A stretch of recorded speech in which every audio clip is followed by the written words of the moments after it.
Aku manusia yang beruntung karena dilahirkan di bumi ini. Segala yang ku mau bisa dengan mudah ku dapatkan. Ya, itu dulu saat aku belum segila ini. Maka kalian harus duduk bersamaku merasakan detik demi detik kepahitan yang tercipta secara perlahan.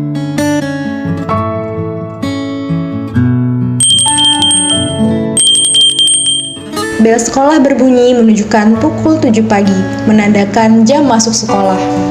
Hari ini adalah tahun ajaran baru. Aku, Aliana Hirata, salah satu siswi SMP Jakarta Intercultural School.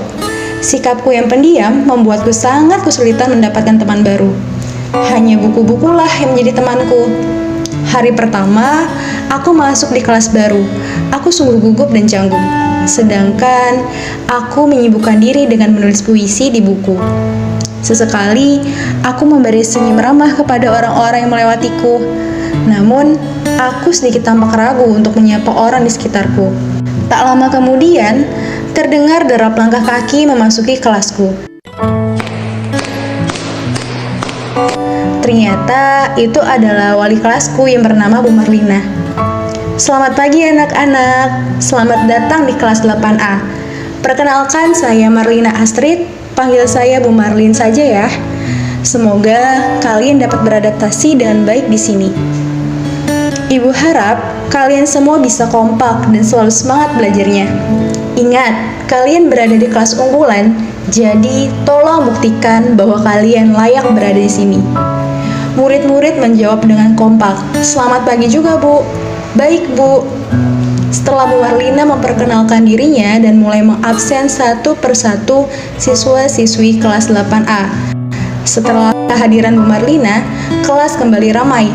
Pertemuan hari pertama di kelas baru telah usai. Aku merasa lelah dan tidak percaya diri berada di kelas ini, karena kelasku adalah salah satu kelas unggulan. Keesokan harinya, aku berangkat sekolah. Setelah sampai sekolah, aku menempati di bangku paling depan, karena duduk di depan membuat lebih konsentrasi mendengarkan penjelasan guru. Pagi ini, suasana kelas belum begitu ramai. Aku mempersiapkan buku dan alat tulis sebelum belajar. Tak lama kemudian, Bu Fitri, guru bahasa Indonesia, memasuki kelas. "Selamat pagi semuanya. Perkenalkan, nama Ibu Bu Fitri." Ucap Bu Fitri dengan wajah ramah. Sapanya ramah membuat semua anak murid semangat. "Selamat pagi juga, Bu." "Wah, Masya Allah, kalian semangat sekali ya. Oke, pada pembelajaran pertama di kelas ini kalian akan belajar bahasa Indonesia, membahas tentang berita. Coba sekarang buka halaman 5. Siswa-siswi kelas unggulan membuka buku dan terlihat dari raut wajah dan mata mereka sangat fokus dan konsentrasi mendengarkan penjelasan Bu Fitri.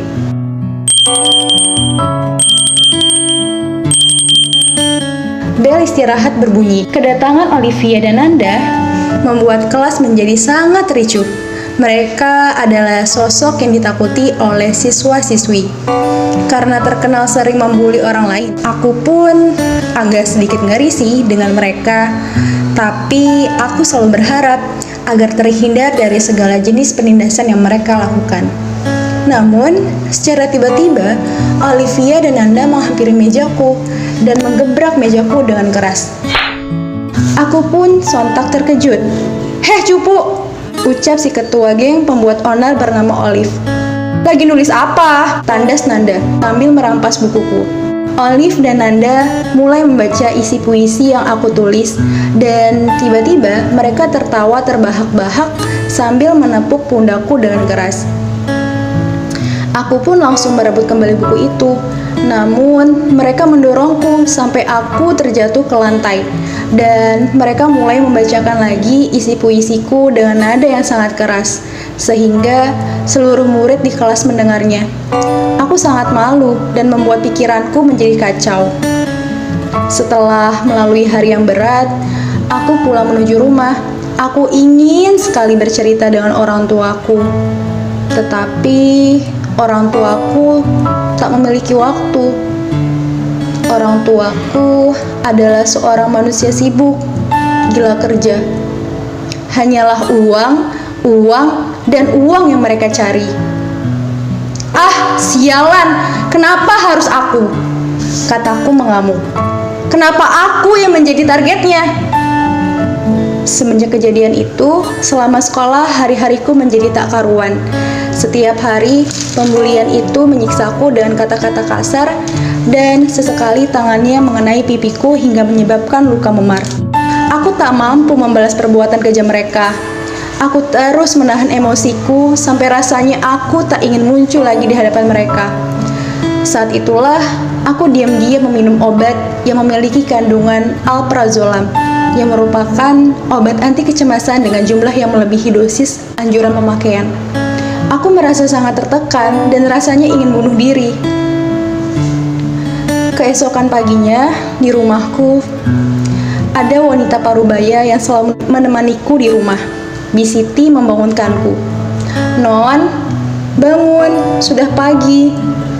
Namun, tidak ada respon dariku. Bi Siti pun mulai panik dan membalikkan tubuhku yang sudah lemas serta mulutku berbusa. Dering telepon berbunyi.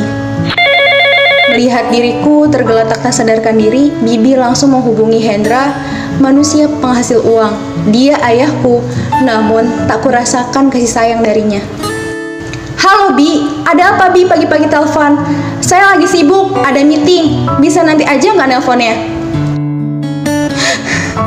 "Pak, Bapak, jangan matikan telepon saya dulu. Bibi ingin berbicara penting tentang Alena." "Alena ditemukan pingsan dan mulut berbusa di kamarnya, Pak."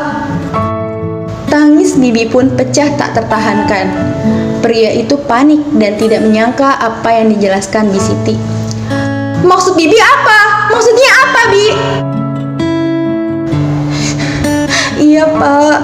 Non Alena mengonsumsi obat antidepresi dengan jumlah yang sangat banyak," jelas Bibi sambil mengatur nafasnya. "Ya Allah, gak mungkin Bi. Alena anak ayah." Hati ayah kini tidak karuan lagi mendengar kabar tersebut. Ayah pun langsung pulang ke rumah dinas membawaku ke rumah sakit terdekat. Tiba di rumah sakit, ibu dan ayah pergi ke kamar menghampiri aku, anak semata wayangnya yang sedang mengalami masa kritis. Tangis haru tak tertahankan. Ibu dan ayahku menyesal dan sedih karena tidak bisa menjadi pelindung dan tempat keluh kesahku. Namun, waktu tak bisa kembali, bahwa yang kubutuhkan selama ini bukanlah harta, uang, ataupun fasilitas yang mewah. Namun perhatian dan kasih sayang adalah hal utama yang harus kudapat. Sesampainya di sekolah, ayah dan ibu menceritakan semua kronologinya. Karena pembulian, anak mereka sampai depresi dan hampir merenggut nyawa. Mendengar pernyataan itu, Bu Marlina terkejut karena selama ini dia tidak pernah mendengar berita bahwa anak didiknya membuli. Yang dia tahu, anak muridnya adalah anak-anak yang baik. Setelah itu, Nanda dan Olive dibawa ke ruang BK. Mereka pun pasrah. Apapun hukuman yang akan dikenakan mereka siap dan mereka juga sadar telah melakukan kesalahan yang amat besar hingga membuat seseorang depresi bahkan hampir bunuh diri. Sesampainya di kantor, Olive dan juga Nanda menemui Bu Marlina dan kedua orang tuaku. Bu Marlina datang bersama Nanda dan Olive. Muka Bu Marlina sangat kecewa. "Ini Bu, dua orang pelaku yang menghasut teman satu kelas untuk mengucilkan Alena." Dengan kesepakatan bersama, akhirnya Nanda dan Olive dikeluarkan dari sekolah. Memasang wajah yang memelas dan lemas, Olive dan Nanda mengambil surat DO dan mereka dikeluarkan dari SMP Jakarta Intercultural School.